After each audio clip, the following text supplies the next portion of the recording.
Hi there, everyone. Max Armstrong here at Farm Progress Dateline Drought.com. Made possible by Genuity Drought Guard Hybrids. And as I join you this Sunday evening, first I want to extend a personal invitation to you to join us at the Farm Progress Show. We'll be there all 3 days.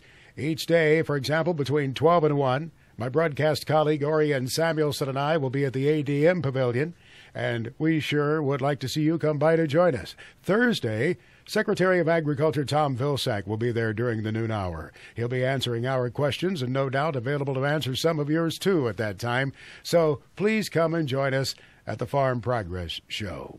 No doubt we'll be able to debate with some of you this renewable fuel standard and just how much relief it could provide to our livestock producers if we were to see an easing of that standard by officials in Washington. We continue to have many economists, despite the clamor from the livestock groups, we continue to have many economists looking at this saying it probably won't make a lot of difference. That we have demand coming from two different areas, demand for ethanol. First of all, there is that is mandated to clean up the air, the renewable fuel standard. Ethanol has been used as an oxygenant to help clean up the air. First of all, over the big, dirty cities of America, but now it involves about 30% of the country, I am told. Remember when they were using MTBE? There's a flashback for you. MTBE, methyl tertiary butyl ether. That's what the oil companies wanted to use. Turns out it was poisoning groundwater they found in California. So I believe it was about 2007 when the renewable fuels standard mandated the use of the renewable fuels, and the subsidies provided to help get the ethanol industry started really gave it a good toehold. Well, that is what the president would be considering, that 1/3 of ethanol demand. But what about the rest of it? Well, economists point out that the economics favor the continued use of ethanol as an octane booster to get that octane level up to 87 at the pump where you pump your fuel. And that demand probably won't change, regardless of what is done with the renewable fuel standard.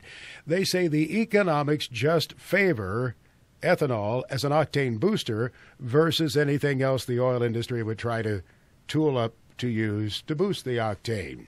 They say you'd have to see a significant rise in the price of corn or a very significant drop in crude oil to change these economics to make it unfavorable for ethanol. In fact, in a Reuters story at the end of last week, the economists were quoted as saying you'd have to see corn rise a couple of bucks a bushel up to around $10, or crude oil fall something like $25 a barrel, taking it down around $70 before the economics would make sense to favor the industry forsaking ethanol. So again, we debate, is it really going to make that much difference? While I'm at the Farm Progress Show this week, my friend Andy Vance will be dropping by here to share some time with you, along with Bryce Noor and Greg Solier, right here at DatelineDrought.com. Thanks so much for joining us. We sure appreciate it. DatelineDrought.com is sponsored by Genuity Drought Guard Hybrids.